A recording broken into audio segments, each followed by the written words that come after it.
ਅੱਜ ਅਸੀਂ ਇੱਕ ਭਖਦੇ ਮਸਲੇ ਦੇ ਉੱਤੇ ਗੱਲ ਕਰਨ ਵਾਸਤੇ ਇਕੱਠੇ ਹੋਏ ਹਾਂ। ਗਿਆਨੀ ਹਰਪ੍ਰੀਤ ਸਿੰਘ ਜੀ ਦੇ ਬਾਰੇ ਅੱਜ ਕੱਲ੍ਹ ਕੌਮ ਦੇ ਵਿੱਚ ਕਾਫੀ ਵਾਦ ਵਿਵਾਦ ਚੱਲ ਰਿਹਾ ਹੈ। ਇਹਨਾਂ ਦੇ ਕਈ ਤਰ੍ਹਾਂ ਦੇ ਬਿਆਨ ਸਾਡੇ ਸਾਹਮਣੇ ਆਏ ਨੇ। ਇਹਨਾਂ ਦਾ ਸਮਝਣਾ ਸਾਡੇ ਵਾਸਤੇ ਜ਼ਰੂਰੀ ਹੈ, ਕਿਉਂਕਿ ਪਿਛਲੇ ਸਮਿਆਂ ਦੇ ਵਿੱਚ ਬਹੁਤ ਸਾਰੇ ਲੋਕ ਨਕਲੀ ਮਸੀਹਾ ਬਣ ਕੇ ਸਾਡੇ ਸਾਹਮਣੇ ਆਏ ਨੇ ਅਤੇ ਉਹਨਾਂ ਨੇ ਸਾਡੀ ਕੌਮ ਨੂੰ ਬਹੁਤ ਖੱਜਲ ਖੁਆਰ ਕੀਤਾ ਹੈ, ਕੁਰਾਹੇ ਪਾਇਆ ਹੈ, ਤਾਂ ਕਿ ਕੋਈ ਨਵਾਂ ਆਉਣ ਵਾਲਾ ਇਸ ਤਰ੍ਹਾਂ ਦਾ ਪਾ ਨਾ ਸਕੇ। ਇਸ ਦੇ ਬਾਰੇ ਆਪਾਂ ਨੂੰ ਗੱਲ ਕਰਨੀ ਜ਼ਰੂਰੀ ਹੈ, ਕਿਉਂਕਿ ਸਿੱਖ ਮਾਨਸਿਕਤਾ 1984 ਤੋਂ ਬਾਅਦ ਬੜੀ ਜ਼ਿਆਦਾ ਵਲੂੰਦਰੀ ਪਈ ਹੈ ਔਰ ਇਹ ਇੱਕ ਧਰਵਾਸ ਲੱਭਦੀ ਹੈ। ਇਸ ਕਰਕੇ ਨਵੇਂ ਆਉਣ ਵਾਲੇ ਹਰ ਮਨੁੱਖ ਦੇ ਵਿੱਚ ਇਸ ਨੂੰ ਇੱਕ ਆਸ ਦੀ ਕਿਰਨ ਦਿਖਾਈ ਦਿੰਦੀ ਹੈ। ਲੇਕਿਨ ਕਈ ਵਾਰੀ ਜਿਸ ਤਰ੍ਹਾਂ ਬਾਬਾ ਜੋਗਿੰਦਰ ਸਿੰਘ ਜਾਂ ਗੁਰਦੇਵ ਸਿੰਘ ਬਰਾੜ ਦੇ ਵਿੱਚ ਇਹਨਾਂ ਨੂੰ ਕਦੇ ਆਸਾ ਦੀ ਕਿਰਨ ਦਿਖਾਈ ਦਿੱਤੀ ਸੀ ਔਰ ਉਹ ਲੋਕ ਉਸ ਦੇ ਹਾਣਦੇ ਨਹੀਂ ਹੋ ਕੇ ਉੱਭਰਦੇ ਅਤੇ ਸਿੱਖ ਮਾਨਸਿਕਤਾ ਨੂੰ ਵਧੇਰੇ ਦੁੱਖ ਸਹਿਣਾ ਪੈਂਦਾ ਹੈ। ਸੋ ਇਸ ਤਰ੍ਹਾਂ ਦਾ ਦੁੱਖ ਸਾਨੂੰ ਸਹਿਣਾ ਨਾ ਪਵੇ। ਸਾਨੂੰ ਚਾਹੀਦਾ ਹੈ ਕਿ ਅਸੀਂ ਜੋ ਵੀ ਨਵਾਂ ਆਦਮੀ ਆਵੇ, ਉਹ ਜੋ ਵੀ ਆਪਣੇ ਆਪ ਨੂੰ ਲੀਡਰ ਦੇ ਤੌਰ 'ਤੇ ਕੌਮ ਦੇ ਆਗੂ ਦੇ ਤੌਰ ਦੇ ਉੱਤੇ ਪ੍ਰੋਜੈਕਟ ਕਰੇ, ਉਸ ਨੂੰ ਅਸੀਂ ਸ਼ੁਰੂ ਦੇ ਵਿੱਚ ਹੀ ਸਮਝ ਲਈਏ ਕਿ ਇਹ ਕੀ ਕਹਿੰਦਾ, ਕੀ ਕਹਿ ਰਿਹਾ। ਜਿਸ ਤੱਕ ਤਾਂ ਜਥੇਦਾਰ ਦੇ ਅਹੁਦੇ ਦੀ ਗੱਲ ਹੈ, ਨਾ ਇਤਿਹਾਸ ਦੇ ਵਿੱਚ, ਨਾ ਕਾਨੂੰਨ ਦੇ ਵਿੱਚ, ਨਾ ਸਾਡੀ ਮਰਿਆਦਾ ਦੇ ਵਿੱਚ ਜਥੇਦਾਰ ਅਕਾਲ ਤਖਤ ਕੋਈ ਨਹੀਂ ਹੁੰਦਾ ਅਤੇ ਨਾ ਹੀ ਕਿਸੇ ਨੂੰ ਜਥੇਦਾਰ ਅਕਾਲ ਤਖਤ ਮੰਨਿਆ ਜਾ ਸਕਦਾ ਹੈ। ਇਹ ਭੁਲੇਖਾ ਸਾਨੂੰ ਉਸ ਵੇਲੇ ਪਿਆ ਸੀ ਜਦੋਂ ਕਿ 18ਵੀਂ 19ਵੀਂ ਸਦੀ ਦੇ ਵਿੱਚ ਜਥੇਦਾਰ ਅਕਾਲੀ ਫੂਲਾ ਸਿੰਘ, ਜੋ ਕਿ ਬੁੱਢਾ ਦਲ ਦਾ ਜਥੇਦਾਰ ਸੀ, ਉਹ ਅਕਾਲ ਤਖਤ ਦੇ ਉੱਤੇ ਬੈਠਾ ਸੀ ਅਤੇ ਅਕਾਲ ਤਖਤ ਦੀ ਰਾਖੀ ਕਰ ਰਿਹਾ ਸੀ, ਸੇਵਾ ਕਰ ਰਿਹਾ ਸੀ ਅਤੇ ਉਸ ਦੇ ਭੁਲੇਖੇ ਦੇ ਵਿੱਚ ਅਸੀਂ ਸਾਰਿਆਂ ਨੂੰ ਜਥੇਦਾਰ ਕਹਿਣ ਲੱਗ ਪਏ। ਲੇਕਿਨ ਉਹ ਜਥੇਦਾਰ ਆਪਣੇ ਜਥੇ ਦਾ ਸੀ, ਨਾ ਕਿ ਅਕਾਲ ਤਖਤ ਦਾ ਜਥੇਦਾਰ ਸੀ। ਅਕਾਲ ਤਖਤ ਦੇ ਉੱਤੇ ਸਿਰਫ ਉਹ ਸੇਵਾਦਾਰ ਦੀ ਹੈਸੀਅਤ ਦੇ ਵਿੱਚ ਬੈਠਾ ਸੀ। ਤਾਂ ਇਹ ਮਸਲਾ ਤਾਂ ਇੱਕ ਪਾਸੇ ਹੈ। ਇਸ ਤੋਂ ਇਲਾਵਾ ਜਿਹੜਾ ਬੰਦਾ ਕੌਮ ਦਾ ਸਪੋਕਸਮੈਨ ਜਾਂ ਕੌਮ ਦੇ ਬੁਲਾਰੇ ਦੇ ਤੌਰ 'ਤੇ ਉੱਭਰਨਾ ਚਾਹੁੰਦਾ ਹੈ, ਉਸ ਨੂੰ ਕੌਮ ਹੀ ਚੁਣੇਗੀ, ਨਾ ਕਿ ਇੱਕ ਆਦਮੀ ਦੇ ਵੱਲੋਂ ਅਪਾਇੰਟ ਕੀਤਾ ਹੋਇਆ ਕਿਸੇ ਲਿਫਾਫੇ 'ਚੋਂ ਨਿਕਲਿਆ ਹੋਇਆ ਆਦਮੀ ਅਸੀਂ ਜਥੇਦਾਰ ਦੇ ਤੌਰ 'ਤੇ ਪ੍ਰਵਾਨ ਕਰ ਲਵਾਂਗੇ ਜਾਂ ਕੌਮੀ ਬੁਲਾਰੇ ਦੇ ਤੌਰ 'ਤੇ ਪ੍ਰਵਾਨ ਕਰ ਲਵਾਂਗੇ। ਸੋ ਇਹ ਗੱਲ ਤਾਂ ਆਪਾਂ ਇੱਥੇ ਛੱਡੀਏ। ਇਸ ਤੋਂ ਬਾਅਦ ਗਿਆਨੀ ਹਰਪ੍ਰੀਤ ਸਿੰਘ ਨੇ ਆਉਂਦਿਆਂ ਸਾਰ ਕਈ ਸਾਰੇ ਗਰਮਾ ਗਰਮ ਜਿਹਨਾਂ ਨੂੰ ਕਹਿੰਦੇ ਨੇ ਅੱਜ ਕੱਲ੍ਹ ਦੇ ਬੋਲੀ ਦੇ ਵਿੱਚ, ਉਹ ਬਿਆਨ ਦਿੱਤੇ ਅਤੇ ਉਹਨਾਂ ਨੂੰ ਦੇਖ ਕੇ ਸਾਰੀ ਕੌਮ ਨੂੰ ਫਿਰ ਇੱਕ ਆਸ ਦੀ ਕਿਰਨ ਵਿਖਾਈ ਦਿੱਤੀ। ਜਿਸ ਤਰ੍ਹਾਂ ਕਿ ਇਹਨਾਂ ਨੇ ਸਭ ਤੋਂ ਪਹਿਲਾਂ ਕੁਝ ਆਪਣੀ ਲੀਡਰਸ਼ਿਪ ਦੇ ਆਗੂਆਂ ਦੇ ਬਰਖਲਾਫ ਵੀ ਬਿਆਨ ਦਿੱਤੇ। ਇਹ ਪਹਿਰੇਦਾਰ ਅਖਬਾਰ ਮੇਰੇ ਕੋਲ ਹੈ, ਇਸ ਦੇ ਵਿੱਚ ਇਹ ਦਸੰਬਰ ਦਾ ਹੈ, 14 ਦਸੰਬਰ ਦਾ 2019 ਦਾ। ਉਸ ਦੇ ਵਿੱਚ ਗਿਆਨੀ ਹਰਪ੍ਰੀਤ ਸਿੰਘ ਦਾ ਬਿਆਨ ਛਪਿਆ, ਸਿੱਖ ਲੀਡਰਸ਼ਿਪ ਮਰਿਆਦਾ ਦੇ ਗਿਆਨ ਅਤੇ ਸਿਧਾਂਤਾਂ ਤੋਂ ਸੱਖਣੀ। ਸੋ ਇਹੋ ਜਿਹੇ ਬਿਆਨ ਦੇਖ ਕੇ ਔਰ ਹੋਰ ਕਈ ਇਹਦੇ ਨਾਲ ਦੇ ਮਿਲਦੇ ਜੁਲਦੇ ਅਸੀਂ ਸਮਝਣ ਲੱਗ ਪੈਂਦੇ ਹਾਂ ਕਿ ਇਹ ਸਾਡਾ ਸਵਾਰਨਯੋਗ ਆਦਮੀ ਆ ਗਿਆ ਹੈ। ਲੇਕਿਨ ਇਹ ਸਾਨੂੰ ਕਈ ਵਾਰੀ ਗੁੰਮਰਾਹ ਹੋਣਾ ਪੈਂਦਾ ਹੈ। ਤਾਂ ਹੁਣ ਇਹਨਾਂ ਦਾ ਲੇਟੈਸਟ ਬਿਆਨ ਆਇਆ ਹੈ ਕਿ ਜੀ ਜੇ ਤੁਸੀਂ ਸਾਨੂੰ ਖਾਲਿਸਤਾਨ ਦੇ ਦਿਓਗੇ ਤਾਂ ਅਸੀਂ ਲੈ ਲਾਂਗੇ। ਇਸ ਨੂੰ ਬੜਾ ਗਰਮ ਖਿਆਲੀ ਬਿਆਨਿਆ ਜਾ ਰਿਹਾ ਹੈ ਔਰ ਬਹੁਤ ਸਾਰੇ ਲੋਕ ਇਸ ਦੇ ਬਰਖਲਾਫ ਅਤੇ ਹੱਕ ਦੇ ਵਿੱਚ ਆਪਣੀ ਗੱਲ ਕਹਿ ਰਹੇ ਨੇ। ਲੇਕਿਨ ਇਹ ਗੱਲ ਬਹੁਤ ਮਾਮੂਲੀ ਜਿਹੀ ਹੈ ਕਿ ਪਹਿਲੀ ਗੱਲ ਤਾਂ ਇਹ ਪਹਿਲੇ ਆਦਮੀ ਨਹੀਂ ਇਹ ਗੱਲ ਕਹਿਣ ਵਾਲੇ ਸੰਤ ਜਰਨੈਲ ਸਿੰਘ ਦੀ ਨਕਲ ਕਰ ਰਹੇ ਨੇ। ਦੂਸਰੀ ਗੱਲ ਇਹ ਹੈ ਕਿ ਇਹ ਤਾਂ ਇੱਕ ਅਟੱਲ ਸੱਚਾਈ ਹੈ ਕਿ ਜੇ ਕਿਸੇ ਨੂੰ ਖੁਦ ਮੁਖਤਿਆਰੀ ਮਿਲਦੀ ਹੈ, ਜਿਸ ਵੇਲੇ ਘਰ ਦੇ ਵਿੱਚ ਕਿਸੇ ਨੂੰ ਖੁਦ ਮੁਖਤਿਆਰੀ ਮਿਲਦੀ ਹੈ, ਆਪਣੀ ਤਹਿਸੀਲ ਦੇ ਵਿੱਚ, ਪਿੰਡ ਦੇ ਵਿੱਚ ਕੋਈ ਸਰਪੰਚ ਬਣਦਾ, ਕੋਈ ਖੁਦ ਮੁਖਤਿਆਰੀ ਮਿਲਦੀ ਹੈ ਕਿਸੇ ਤਰ੍ਹਾਂ ਦੀ ਵੀ, ਹਰ ਕੋਈ ਉਸ ਨੂੰ ਜੀ ਆਇਆਂ ਕਹਿੰਦਾ ਹੈ ਅਤੇ ਕੋਈ ਇਹ ਨਹੀਂ ਕਹਿੰਦਾ ਕਿ ਮੈਨੂੰ ਇਹ ਪ੍ਰਵਾਨ ਨਹੀਂ ਜਾਂ ਮੈਨੂੰ ਇਹ ਚੰਗੀ ਨਹੀਂ ਲੱਗਦੀ। ਤੇ ਜੇ ਇੱਕ ਕੌਮ ਨੂੰ ਖੁਦ ਮੁਖਤਿਆਰੀ ਮਿਲਦੀ ਹੋਵੇ ਤਾਂ ਮੇਰਾ ਨਹੀਂ ਖਿਆਲ ਕਿ ਇਸ ਦੇ ਬਰਖਲਾਫ ਕੋਈ ਤੱਥ ਜਾਂ ਵਿਚਾਰ ਪ੍ਰਗਟ ਕੀਤਾ ਜਾ ਸਕਦਾ ਹੈ ਕਿ ਇਹ ਠੀਕ ਨਹੀਂ। ਤਾਂ ਇਹ ਤਾਂ ਇੱਕ ਅਟਲ ਸੱਚਾਈ ਹੈ ਸੰਸਾਰ ਦੇ ਉੱਤੇ ਕਿ ਜੇ ਰਿਕਸ਼ਾ ਯੂਨੀਅਨ ਦੇ ਪ੍ਰਧਾਨ ਨੂੰ ਕਿਹਾ ਜਾਵੇ ਕਿ ਤੈਨੂੰ ਚੰਡੀਗੜ੍ਹ ਦਾ ਰਾਜਾ ਬਣਾਇਆ ਜਾਂਦਾ ਹੈ ਤਾਂ ਉਹ ਖਿੜੇ ਮੱਥੇ ਪ੍ਰਵਾਨ ਕਰੇਗਾ, ਹੱਸ ਹੱਸ ਕੇ ਪ੍ਰਵਾਨ ਕਰੇਗਾ। ਇਸੇ ਤਰ੍ਹਾਂ ਹੀ ਜਿਹੜੇ ਵੀ ਕੋਈ ਬੰਦੇ ਸਿਆਸਤ ਦੇ ਵਿੱਚ ਹੁੰਦੇ ਨੇ ਜਾਂ ਜਿਹੜੇ ਵੀ ਕੋਈ ਕੌਮ ਜਿਨ੍ਹਾਂ ਨੂੰ ਦੂਸਰਿਆਂ ਦੀ ਗੁਲਾਮੀ ਦਾ ਅਹਿਸਾਸ ਹੁੰਦਾ ਹੈ, ਜੇ ਉਹਨਾਂ ਨੂੰ ਕੋਈ ਇਹ ਗੱਲ ਕਵੇ ਕਿ ਜੀ ਤੁਸੀਂ ਆਜ਼ਾਦ ਹੋ ਜਾਓ ਤਾਂ ਕੋਈ ਵੀ ਮੂਰਖ ਐਸਾ ਨਹੀਂ ਹੋਏਗਾ ਜਿਹੜਾ ਇਸ ਦੇ ਬਰਖਲਾਫ ਕੋਈ ਦਲੀਲ ਘੜੇਗਾ। ਸੋ ਇਹ ਤਾਂ ਇੰਨੀ ਕੁ ਗੱਲ ਸੀ, ਲੇਕਿਨ ਇਸ ਨੂੰ ਇੰਨਾ ਵੱਡਾ ਬਣਾ ਕੇ ਪੇਸ਼ ਕੀਤਾ ਗਿਆ ਜਿਵੇਂ ਕਿ ਉਹਨਾਂ ਨੇ ਬਹੁਤ ਵੱਡਾ ਬੰਬ ਚਲਾਇਆ ਹੁੰਦਾ ਹੈ। ਹੁਣ ਆਪਾਂ ਜਦੋਂ ਇਹ ਗਿਆਨੀ ਜੀ ਇੱਥੇ ਇਸ ਅਹੁਦੇ ਦੇ ਉੱਤੇ ਪਹੁੰਚੇ ਨਾ ਤਾਂ ਉਸ ਤੋਂ ਬਾਅਦ ਲੋਕਾਂ ਦੇ ਵਿੱਚ ਚਰਚਾ ਛਿੜ ਪਈ ਔਰ ਮੇਰੇ ਦੋਸਤ ਹਨਗੇ ਗੁਰਪ੍ਰੀਤ ਸਿੰਘ, ਉਹਨਾਂ ਨੇ ਬਾਰ-ਬਾਰ ਮੈਨੂੰ ਕਿਹਾ ਕਿ ਇਹ ਬੰਦਾ ਫਰਕ ਹੈ, ਤੁਸੀਂ ਇਹਨਾਂ ਨੂੰ ਇੱਕ ਵਾਰੀ ਜ਼ਰੂਰ ਮਿਲੋ। ਉਹਨਾਂ ਨੂੰ ਮੈਂ ਪਰਸੂਏਡ ਕੀਤਾ ਹੈ ਕਿ ਇੱਥੇ ਆਉਣਗੇ ਚੰਡੀਗੜ੍ਹ ਅਤੇ ਚੰਡੀਗੜ੍ਹ ਆ ਕੇ ਇੱਕ ਮੀਟਿੰਗ ਕਰਨਗੇ, ਉਸ ਦੇ ਵਿੱਚ ਤੁਸੀਂ ਜ਼ਰੂਰ ਸ਼ਾਮਲ ਹੋ। ਮੈਂ ਆਮ ਤੌਰ ਦੇ ਉੱਤੇ ਜੋ ਆਪਣੇ ਆਪ ਨੂੰ ਜਥੇਦਾਰ ਕਹਿੰਦੇ ਨੇ ਮੈਂ ਉਹਨਾਂ ਨੂੰ ਮਿਲਦਾ ਨਹੀਂ, ਕਿਉਂਕਿ ਮੈਂ ਦੇਖ ਚੁੱਕਿਆ ਹਾਂ ਇਹਨਾਂ ਦੀ ਆਪਣੀ ਕੋਈ ਹੈਸੀਅਤ ਨਹੀਂ। ਇਹਨਾਂ ਨੂੰ ਤਾਂ ਉਹ ਅਸਤੀਫਾ ਦੇਣ ਵਾਸਤੇ ਕਿਸੇ ਵੇਲੇ ਵੀ ਮਜਬੂਰ ਕੀਤਾ ਜਾ ਸਕਦਾ ਹੈ ਔਰ ਇਹ ਜੋ ਵੀ ਕੁਝ ਬੋਲਦੇ ਨੇ ਉਹ ਸਿਰਫ ਆਪਣੇ ਸਿਆਸੀ ਲੀਡਰ ਦੀ, ਸਿਆਸੀ ਆਗੂ ਦੀ ਮਰਜ਼ੀ ਦੇ ਅਨੁਸਾਰ ਉਹਨਾਂ ਦੀ ਕਹਾਣੀ ਕਹਿੰਦੇ ਨੇ। ਆਪਣੇ ਆਪ ਆਪਣੀ ਕੌਮ ਦੀ ਕਹਾਣੀ ਇਹ ਬਿਲਕੁਲ ਲੋਕਾਂ ਦੇ ਸਾਹਮਣੇ ਨਹੀਂ ਰੱਖ ਸਕਦੇ, ਨਾ ਹੀ ਇਹ ਲੋਕਾਂ ਨੂੰ ਇਸ ਤਰ੍ਹਾਂ ਦਾ ਹੌਸਲਾ ਦੇ ਸਕਦੇ ਨੇ ਜਿਹੜਾ ਕਿ ਉਹਨਾਂ ਦਾ ਕੌਮੀ ਲੀਡਰ ਜਾਂ ਉਹਨਾਂ ਦਾ ਜਿਹੜਾ ਮੰਨਿਆ ਹੋਇਆ ਆਗੂ ਹੈ ਉਹ ਇਹਨਾਂ ਨੂੰ ਦੇਣ ਤੋਂ ਮਨਾ ਕਰੇ। ਸੋ ਮੈਂ ਖੈਰ ਲੇਕਿਨ ਬਹੁਤ ਲੋਕਾਂ ਦੇ ਹੋਰ ਵੀ 2-3 ਆਦਮੀਆਂ ਨੇ ਲੁਧਿਆਣੇ ਵੀ ਟੈਲੀਫੋਨ ਕੀਤਾ ਅਤੇ ਜ਼ਰੂਰ ਮਿਲਣਾ, ਮੈਂ ਚਲਾ ਗਿਆ। ਇਹ 6 ਫਰਵਰੀ 2020 ਨੂੰ ਇੱਥੇ ਸਿੰਘ ਸਭਾ ਸ਼ਤਾਬਦੀ ਕਮੇਟੀ ਦੇ ਦਫ਼ਤਰ ਪਹੁੰਚੇ ਸੀ ਅਤੇ ਉੱਥੇ ਮੀਟਿੰਗ ਹੋਈ। ਉਸ ਮੀਟਿੰਗ ਦੇ ਵਿੱਚ ਮੈਂ ਵੀ ਜਾ ਕੇ ਲੋਕਾਂ ਦੇ ਵਿੱਚ ਬੈਠ ਗਿਆ ਅਤੇ ਮੇਰਾ ਬੋਲਣ ਦਾ ਕੋਈ ਇਰਾਦਾ ਨਹੀਂ ਸੀ, ਲੇਕਿਨ ਅਖੀਰ ਦੇ ਉੱਤੇ ਕੁਝ ਲੜਕੇ ਨੌਜਵਾਨ ਉੱਥੇ ਆਏ ਹੋਏ ਸਨ, ਉਹਨਾਂ ਨੇ ਮੈਨੂੰ ਕਿਹਾ ਅਤੇ ਮੈਂ ਉਹਨਾਂ ਨੂੰ ਨਾ ਨਹੀਂ ਕਰ ਸਕਿਆ। ਮੈਂ 2-3 ਗੱਲਾਂ ਉੱਥੇ ਗਿਆਨੀ ਹਰਪ੍ਰੀਤ ਸਿੰਘ ਦੇ ਧਿਆਨ ਦੇ ਵਿੱਚ ਲਿਆਂਦੀਆਂ। ਪਹਿਲੀ ਗੱਲ ਤਾਂ ਸੀ ਕੈਲੰਡਰ ਦੇ ਬਾਰੇ। ਉਹ ਇਹ ਸੀ ਕਿ ਜਿਹੜੀ ਕੈਲੰਡਰ ਬਣਾਉਣ ਵਾਲੀ, ਨਾਨਕਸ਼ਾਹੀ ਕੈਲੰਡਰ ਬਣਾਉਣ ਵਾਲੀ ਕਮੇਟੀ ਇੱਥੇ ਬਣੀ ਸੀ, ਉਸ ਦੇ ਵਿੱਚ ਮੈਨੂੰ ਵੀ ਸ਼ਾਮਿਲ ਕੀਤਾ ਗਿਆ ਸੀ ਔਰ ਮੈਨੂੰ ਉਸ ਦੇ ਬਾਰੇ ਕੁਝ ਥੋੜ੍ਹੀ ਬਹੁਤ ਵਾਕਫੀਅਤ ਸੀ। ਇਸ ਕਰਕੇ ਮੈਂ ਸੋਚਿਆ ਕਿ ਮੈਂ ਇਹਨਾਂ ਨੂੰ ਦੱਸ ਦਿਆਂ ਕਿ ਪਿੱਛੇ ਇਹ ਕਿਸ ਤਰ੍ਹਾਂ ਨਾਲ ਇਹ ਕੈਲੰਡਰ ਤਿਆਰ ਹੋਇਆ ਹੈ ਅਤੇ ਕਿਉਂ ਇਹ ਠੀਕ ਹੈ। ਆਪਾਂ ਸਾਰੇ ਜਾਣਦੇ ਹਾਂ ਕਿ ਇਹ ਕੈਲੰਡਰ ਪੁਰੇਵਾਲ ਨੇ ਤਿਆਰ ਕੀਤਾ ਸੀ, ਲੇਕਿਨ ਸਹਾਇਕ ਕਮੇਟੀਆਂ ਕਈ ਕਿਸਮ ਦੀਆਂ ਬਣਦੀਆਂ ਹਨ ਔਰ ਉਹ ਉਸ ਤਰਜ਼ ਦੇ ਉੱਤੇ ਇੱਕ ਸਹਾਇਕ ਕਮੇਟੀ ਸੀ ਜਿਸ ਦੇ ਵਿੱਚ ਮੈਂ ਵੀ ਸ਼ਮੂਲੀਅਤ ਕੀਤੀ ਸੀ। ਤਾਂ ਮੈਂ ਉਹਨਾਂ ਨੂੰ ਦੱਸਿਆ ਕਿ ਇਹ ਜਿਹੜੀਆਂ ਤਰੀਕਾਂ ਹਨ ਉਹ ਕਈ ਸਾਰੇ ਵਿਚਾਰਧਾਰਾਵਾਂ ਨੂੰ ਔਰ ਕਈ ਸਾਰੇ ਵਿਚਾਰਧਾਰਾਵਾਂ ਦੇ ਗ੍ਰੰਥਾਂ ਨੂੰ ਲੈ ਕੇ ਔਰ ਕਈ ਕਿਸਮ ਦੀਆਂ ਹੋਰ ਪੁਸਤਕਾਂ ਦੇ ਵਿੱਚੋਂ ਦੇਖ ਕੇ ਜਿਹੜੀ ਅਸਲ ਤਰੀਕਾ ਉਸ ਦੇ ਉੱਤੇ ਪਹੁੰਚਣ ਦੀ ਕੋਸ਼ਿਸ਼ ਕੀਤੀ ਗਈ ਹੈ। ਮੈਂ ਇੱਕ ਤਰੀਕਾ ਲਿਆ ਕਿਉਂਕਿ ਕੋਈ ਵੀ ਘਟਨਾ ਐਸੀ ਨਹੀਂ ਜਿਹੜੀ ਕਿ 2 ਤਰੀਕਾਂ ਨੂੰ ਹੋਈ ਹੋਵੇ।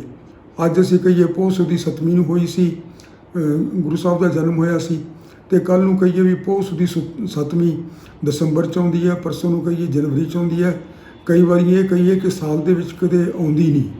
ਤਾਂ ਇਸ ਤਰ੍ਹਾਂ ਦਾ ਮਸਲਾ ਸਾਡਾ ਹੱਲ ਨਹੀਂ ਹੋ ਸਕਦਾ ਅਤੇ ਨਾ ਹੀ ਇਸ ਤਰ੍ਹਾਂ ਹੋਣਾ ਸੰਭਵ ਹੈ ਕਿ ਇੱਕ ਸਾਲ ਦੇ ਵਿੱਚ ਗੁਰੂ ਸਾਹਿਬ ਦੇ ਜਨਮ ਦੀ ਕੋਈ ਤਰੀਕ ਹੀ ਨਾ ਆਵੇ। ਤਾਂ ਮੈਂ ਉਹਨਾਂ ਨੂੰ ਦੱਸਿਆ ਕਿ ਕਿਸ ਤਰ੍ਹਾਂ ਨਾਲ ਅਸੀਂ ਤਰੀਕਾਂ ਤੈਅ ਕੀਤੀਆਂ ਸਨ। ਤਾਂ ਇੱਕ ਬਹੁਤ ਅਹਿਮ ਮਿਆਰ ਸੀ ਜਿਸ ਦੇ ਉੱਤੇ ਤਰੀਕਾਂ ਤੈਅ ਕੀਤੀਆਂ ਗਈਆਂ। ਕਈ ਸਾਰੇ ਸਾਡੇ ਵੱਡੇ ਇਵੈਂਟ ਉਹ ਨਕਸ਼ਤਰਾਂ ਦੇ ਹਿਸਾਬ ਨਾਲ, ਸੂਰਜ ਗ੍ਰਹਿਣ ਇਤਿਹਾਦ ਦੇ ਨਾਲ ਸੰਬੰਧਿਤ ਹਨ।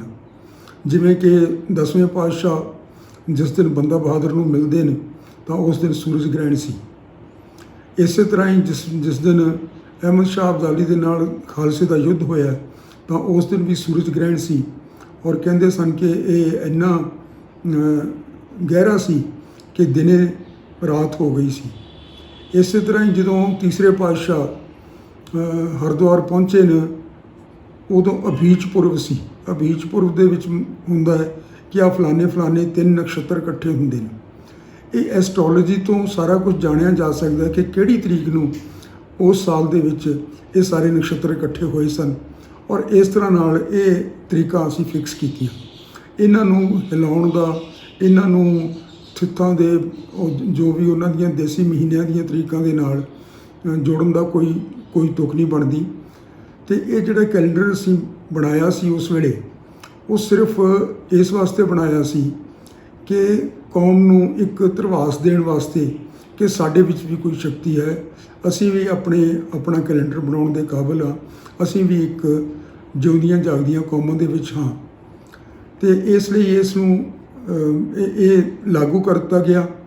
ਲਾਗੂ ਕਰਨ ਤੋਂ ਬਾਅਦ ਲਾਗੂ ਕਰਨ ਦੇ ਵਿੱਚ ਵੀ ਥੋੜ੍ਹਾ ਜਿਹਾ ਮੇਰਾ ਰੋਲ ਸੀ, ਜਿਸ ਨੂੰ ਇੱਥੇ ਦੱਸਣ ਦੀ ਲੋੜ ਨਹੀਂ। ਅਤੇ ਲੇਕਿਨ ਉਸ ਤੋਂ ਬਾਅਦ 6-7 ਸਾਲ ਇਹ ਚੱਲਦਾ ਵੀ ਰਿਹਾ। ਅਖੀਰ ਦੇ ਉੱਤੇ ਇੱਕ ਇਲੈਕਸ਼ਨ ਦੇ ਵਿੱਚ ਆਪਣੀ ਨਹੁੰ ਵਾਸਤੇ ਸਮਰਥਨ ਲੈਣ ਵਾਸਤੇ ਸਾਡੇ ਜਿਹੜੇ ਵੱਡੇ ਆਗੂ ਅਖਵਾਉਂਦੇ ਸਨ, ਉਹਨਾਂ ਨੇ ਇਸ ਨੂੰ ਰੱਦ ਕਰਵਾ ਦਿੱਤਾ ਤਾਂ ਕਿ ਜਿਹੜੇ ਸਾਧੂ ਸੰਤ ਆਪਣੇ ਆਪ ਨੂੰ ਕਹਿੰਦੇ ਨੇ ਅਤੇ ਜਿਹੜੇ ਤਿੱਥਾਂ ਅਤੇ ਇਹਨਾਂ ਸੰਗਰਾਂਦਾਂ ਇਤਿਹਾਦ ਨੂੰ ਮਨਾਉਣ ਦੇ ਵਿੱਚ ਯਕੀਨ ਰੱਖਦੇ ਨੇ, ਉਹਨਾਂ ਲੋਕਾਂ ਨੂੰ ਉਸ ਵਾਸਤੇ ਦੇਸੀ ਕੈਲੰਡਰ ਦੀ ਲੋੜ ਪੈਂਦੀ ਹੈ, ਉਹਨਾਂ ਵਾਸਤੇ ਦੇਸੀ ਕੈਲੰਡਰ ਸਥਾਪਿਤ ਕੀਤਾ ਜਾ ਸਕੇ। ਸੋ ਮੈਂ ਉਹਨਾਂ ਨੂੰ ਬੇਨਤੀ ਕੀਤੀ ਕਿ ਇਸ ਨੂੰ ਤੁਸੀਂ ਰਿਸਟੋਰ ਕਰ ਸਕਦੇ ਹੋ, ਦੁਬਾਰੇ ਲਾਗੂ ਕਰ ਸਕਦੇ ਹੋ, ਔਰ ਇਹਦੇ ਵਿੱਚ ਕੋਈ ਵੀ ਕਿਸੇ ਦਾ ਮਤਭੇਦ ਨਹੀਂ, ਕਿਉਂਕਿ 7 ਸਾਲ ਤੱਕ ਚੱਲਦਾ ਰਿਹਾ।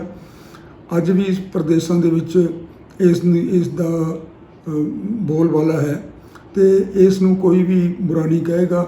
ਇੱਥੇ ਇਸ ਮੁਲਕ ਦੇ ਵਿੱਚ ਵੀ ਬਹੁਤ ਸਾਰੇ ਲੋਕ ਇਸ ਨੂੰ ਪ੍ਰਵਾਨਗੀ ਦਿੰਦੇ ਨੇ। ਇਸ ਬੇਨਤੀ ਦਾ ਗਿਆਨੀ ਜੀ ਨੇ ਕੋਈ ਜਵਾਬ ਨਹੀਂ ਦਿੱਤਾ। ਇੰਨਾ ਹੀ ਸਿਰਫ ਕਿਹਾ ਕਿ ਜੀ ਦੇਖੋ, ਕਈ ਲੋਕ ਹੁੰਦੇ ਆ ਜਿਹੜੇ ਕਿ ਧੂੜ ਜਿਹੜੀ ਜੰਮੀ ਹੁੰਦੀ ਆ ਸਾਡੇ ਮਾਨਸਿਕਤਾ ਦੇ ਉੱਤੇ, ਸਾਡੇ ਵਿਚਾਰਾਂ ਦੇ ਉੱਤੇ ਸਦੀਆਂ ਦੀ, ਉਸ ਨੂੰ ਤਾਰਾਂ ਵਾਲਾ ਬੁਰਸ਼ ਲੈ ਕੇ ਸਾਫ਼ ਕਰਨ ਲੱਗ ਪੈਂਦੇ ਨੇ ਅਤੇ ਇਸ ਦੇ ਨਾਲ ਫਿਰ ਚਾਰੋਂ ਪਾਸੇ ਦੁੱਖ ਲੱਗਦਾ ਲੋਕਾਂ ਨੂੰ। ਅਤੇ ਦੂਸਰੇ ਲੋਕ ਹੁੰਦੇ ਆ ਜਿਹੜੇ ਸੌਫਟਲੀ ਕਰਦੇ ਨੇ, ਰੂਹ ਦੇ ਨਾਲ ਉਸ ਦੀ ਧੂੜ ਮਿਟਾਉਣ ਦੀ ਕੋਸ਼ਿਸ਼ ਕਰਦੇ ਆ, ਧੂੜ ਲਾਉਣ ਦੀ ਕੋਸ਼ਿਸ਼ ਕਰਦੇ ਆ। ਸੋ ਇਸ ਤਰ੍ਹਾਂ ਦੀ ਗੱਲ ਕੀਤੀ ਜਿਹੜੀ ਕਿ ਨਾ ਇੱਧਰ ਸੀ ਨਾ ਉੱਧਰ ਸੀ। ਦੂਸਰੀ ਬੇਨਤੀ ਜਿਹੜੀ ਮੈਂ ਉਹਨਾਂ ਨੂੰ ਕੀਤੀ ਉਹ ਸੀ ਇਹ ਕਿ ਹਿੰਦੁਸਤਾਨ ਦੇ ਵਿੱਚ ਸਾਡਾ 500 ਸਾਲ ਦਾ ਤਜਰਬਾ ਹੈ ਕਿ ਅਸੀਂ ਲੋਕ ਜਿਹੜੇ ਸਿੱਖ ਬਣੇ ਆ, ਇਹ ਸਾਰੇ ਸ਼ੂਦਰਾਂ ਦੇ ਵਿੱਚੋਂ ਬਣੇ ਆ, ਜਾਂ ਜਿਨ੍ਹਾਂ ਨੂੰ ਬ੍ਰਾਹਮਣ ਧਰਮ ਸ਼ੂਦਰ ਕਹਿੰਦਾ ਉਹਨਾਂ ਦੇ ਵਿੱਚੋਂ ਬਣੇ ਆ। ਅਸੀਂ ਆਪਣੇ ਆਪ ਨੂੰ ਕੀ ਸਮਝਦੇ ਹਾਂ ਇਹ ਤਾਂ ਅਸੀਂ ਜਾਣਦੇ ਹਾਂ ਅਤੇ ਸੰਸਾਰ ਜਾਣਦਾ, ਲੇਕਿਨ ਉਹਨਾਂ ਦੀ ਤਰਫੋਂ ਅਸੀਂ ਸ਼ੂਦਰ ਲੋਕ ਹਾਂ। ਤਾਂ ਜਿਹੜਾ ਸਾਡਾ ਧਰਮ ਪਿਛਲੀਆਂ 5.5 ਸਦੀਆਂ ਦੀ ਜਿਹੜੀ ਸਾਡੀ ਹੋਂਦ ਹੈ, ਉਹ ਦੱਸ ਰਹੀ ਹੈ ਕਿ ਜਿਹੜੇ ਆਪਣੇ ਆਪ ਨੂੰ ਉੱਚੇ ਰੁਤਬੇ ਦੇ ਸਮਝਦੇ ਨੇ, ਉਹਨਾਂ ਨੇ ਕਦੇ ਵੀ ਇਸ ਧਰਮ ਦੇ ਵਿੱਚ ਸ਼ਾਮਿਲ ਨਹੀਂ ਹੋਣਾ। ਅਤੇ ਇਹ ਜਿਹੜਾ ਧਰਮ ਬਣਿਆ ਇਹ ਉਹਨਾਂ ਗਰੀਬਾਂ ਲਤਾੜਿਆਂ ਲੋਕਾਂ ਦੀ ਪੀੜ ਨੂੰ ਘੱਟ ਕਰਨ ਵਾਸਤੇ ਔਰ ਉਸ ਨੂੰ ਖਤਮ ਕਰਨ ਵਾਸਤੇ ਬਣਿਆ, ਤਾਂ ਕਿ ਉਹ ਲੋਕ ਬਰਾਬਰ ਹੋਣ ਦਾ, ਮਾਨਵ ਹੋਣ ਦਾ, ਮਨੁੱਖਤਾ ਦਾ ਅਹਿਸਾਸ ਕਰ ਸਕਣ ਆਪਣੇ ਵਿੱਚ, ਔਰ ਉਹ ਇਹਨਾਂ ਦੇ ਦਬੇਲ ਬਣ ਕੇ ਨਾ ਕਿਸੇ ਦੇ ਰਹਿਣ। ਸੋ ਇਸ ਕਰਕੇ ਸਾਨੂੰ ਲੋੜ ਹੈ ਆਪਣੀ ਜਿਹੜੀ ਦੋਸਤੀ ਹੈ ਉਹ ਦਲਿਤ ਲੋਕਾਂ ਔਰ ਜਿਹੜੇ ਮੂਲ ਨਿਵਾਸੀ ਕਹਿੰਦੇ ਨੇ ਆਪਣੇ ਆਪ ਨੂੰ, ਉਹਨਾਂ ਦੇ ਨਾਲ ਵਧਾਈਏ।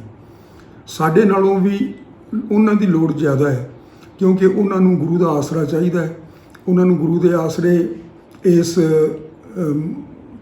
ਇਸ ਦੁੱਖ ਦੇ ਵਿੱਚੋਂ, ਤਕਲੀਫ ਦੇ ਵਿੱਚੋਂ ਉੱਭਰਨ ਵਾਸਤੇ ਅਸੀਂ ਉਹਨਾਂ ਦੀ ਮਦਦ ਕਰ ਸਕਦੇ ਹਾਂ, ਉਹਨਾਂ ਨੂੰ ਗੁਰੂ ਦਾ ਆਸਰਾ ਮੁਹੱਈਆ ਕਰ ਸਕਦੇ ਹਾਂ। ਤਾਂ ਸਾਡਾ ਉਹਨਾਂ ਦੇ ਨਾਲ ਮੇਲ ਜੋਲ ਜ਼ਿਆਦਾ ਚਾਹੀਦਾ ਹੈ। ਹੁਣ ਇਸ ਦੇ ਰਾਹ ਦੇ ਵਿੱਚ ਕੀ ਆਉਂਦਾ ਹੈ? ਇਸ ਦੇ ਰਾਹ ਵਿੱਚ ਆਉਂਦਾ ਹੈ ਕਿ 2010 ਤੋਂ ਖਾਸ ਤੌਰ ਦੇ ਉੱਤੇ ਜਦੋਂ ਦਿੱਲੀ ਯੂਨੀਵਰਸਿਟੀ ਦੇ ਵਿੱਚ ਇੱਕ ਨਵੀਂ ਜਾਗ੍ਰਿਤੀ ਦਲਿਤਾਂ ਦੇ ਵਿੱਚ ਪੈਦਾ ਹੋਈ ਸੀ, ਦਲਿਤਾਂ ਦੇ ਵਿੱਚ ਜਾਂ ਮੂਲ ਨਿਵਾਸੀਆਂ ਦੇ ਵਿੱਚ, ਜਿਵੇਂ ਉਹ ਆਪਣੇ ਆਪ ਨੂੰ ਅੱਜ ਕੱਲ੍ਹ ਕਹਿਣਾ ਪਸੰਦ ਕਰਦੇ ਨੇ, ਤਾਂ ਉਸ ਨਵੀਂ ਜਾਗ੍ਰਿਤੀ ਦੇ ਵਿੱਚ ਉਹਨਾਂ ਨੇ ਆਪਣੇ ਪੁਰਾਣੇ ਹੀਰੋ ਲਿਆ ਕੇ ਤੇ ਲੋਕਾਂ ਦੇ ਸਾਹਮਣੇ ਰੱਖੇ ਸਨ। ਜਿਸ ਤਰ੍ਹਾਂ ਮਹਿਸ਼ਾਸੁਰ, ਉਹਨਾਂ ਨੇ ਮਹਿਸ਼ਾਸੁਰ ਦੇ ਬਾਰੇ ਬੰਗਾਲ, ਉੜੀਸਾ, ਮੱਧ ਪ੍ਰਦੇਸ਼ ਤੇ ਯੂਪੀ, ਕਈ ਪ੍ਰਦੇਸ਼ਾਂ ਦੇ ਵਿੱਚ ਉਸ ਦੀਆਂ ਯਾਦਾਂ, ਉਸ ਦੇ ਇੱਕ ਨਾਂ ਦੇ ਉੱਤੇ ਬਣੇ ਹੋਏ ਕੋਈ ਦਰਿਆ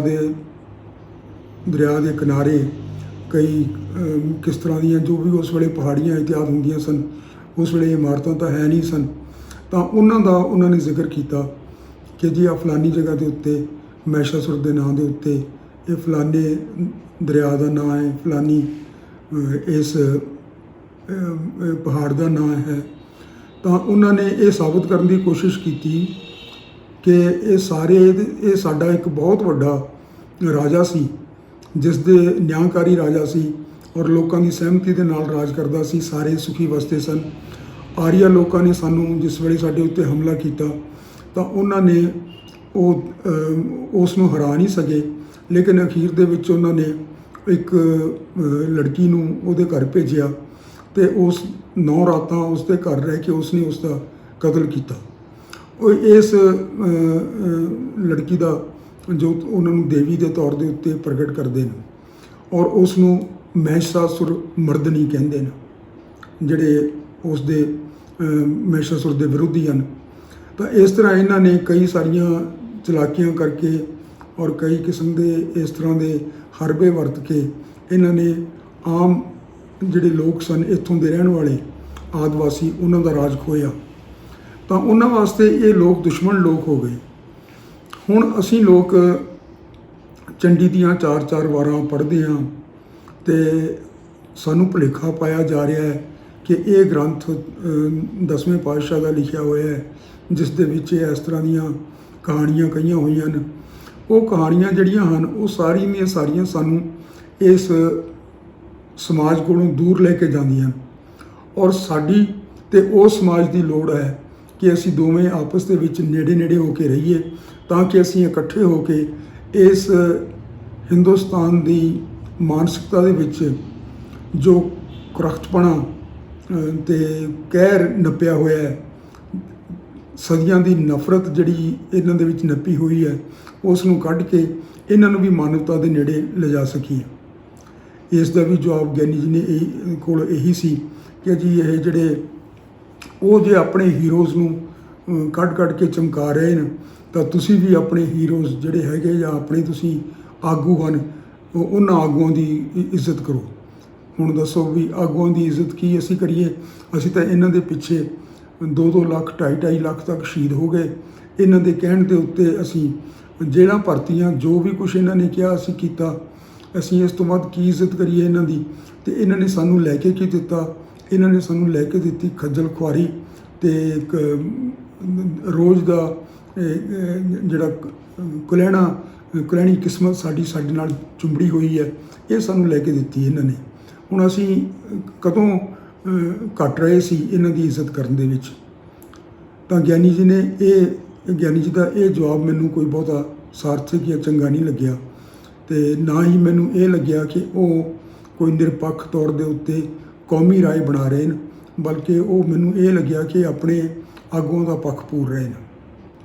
ਜਿਹੜੀ ਆਖਰੀ ਗੱਲ ਮੈਂ ਉਹਨਾਂ ਨਾਲ ਕੀਤੀ ਉਸ ਦਿਨ ਸਭਾ ਦੇ ਵਿੱਚ, ਉਹਨਾਂ ਨਾਲ ਤਾਂ ਕੀ ਕਰਨੀ ਸੀ, ਸਭਾ ਦੇ ਵਿੱਚ ਮੈਂ ਜਿਹੜੀ ਪ੍ਰੈਜ਼ੈਂਟ ਕੀਤੀ ਉਹ ਇਹ ਸੀ ਕਿ ਗੁਰੂ ਗ੍ਰੰਥ ਸਾਹਿਬ ਦੇ ਮੰਗਲਾਂ ਦੇ ਵਿੱਚ ਆਖੇਪ ਕੀਤਾ ਜਾ ਰਿਹਾ ਹੈ। ਹੁਣ ਜਿਸ ਤਰ੍ਹਾਂ ਕਿਹਾ ਜਾ ਰਿਹਾ ਹੈ ਕਿ ਜੀ ਇੱਕ ਓਂਕਾਰ ਤੋਂ ਲੈ ਕੇ ਸਤਿਗੁਰ ਪ੍ਰਸਾਦ ਤੱਕ ਮੰਗਲ ਨਹੀਂ, ਬਲਕਿ ਇਸ ਤੋਂ ਅਗਾਂਹ ਅਗਲਾ ਸ਼ਲੋਕ ਵੀ ਇਹਦੇ ਵਿੱਚ ਆਉਂਦਾ ਹੈ, ਇਹ ਕਿਹਾ ਜਾ ਰਿਹਾ ਹੈ।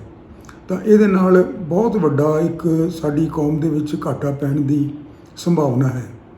ਘਾਟਾ ਕੀ ਹੈ ਕਿ ਜੇ ਤੁਸੀਂ ਇਸ ਮੰਗਣ ਦਾ ਅਰਥ ਕਰੋ ਤੇ ਕਈ ਸਾਰੇ ਸਾਡੇ ਪੁਰਾਣੇ ਜਿਹੜੀ ਲਿਟਰੇਚਰ ਹੈ ਸਾਡੀ, ਜਿਹੜਾ ਸਾਡਾ ਪੁਰਾਣਾ ਧਾਰਮਿਕ ਸਾਹਿਤ ਹੈ, ਉਸ ਦੇ ਵਿੱਚ ਇਸ ਦਾ ਅਰਥ ਵੀ ਦੱਸਿਆ ਹੋਇਆ ਹੈ ਤੇ ਇਹ ਵੀ ਦੱਸਿਆ ਹੋਇਆ ਹੈ ਕਿ ਗੁਰੂ ਸਾਹਿਬ ਨੇ ਕਿਸੇ ਵੇਲੇ ਇਹ ਕਿਹਾ ਸੀ ਕਿ ਮੈਂ ਇਹ ਸ਼ਬਦ ਆਪ ਨਿਰੰਕਾਰ ਤੋਂ, ਅਕਾਲ ਪੁਰਖ ਤੋਂ ਲੈ ਕੇ ਆਇਆ ਹਾਂ।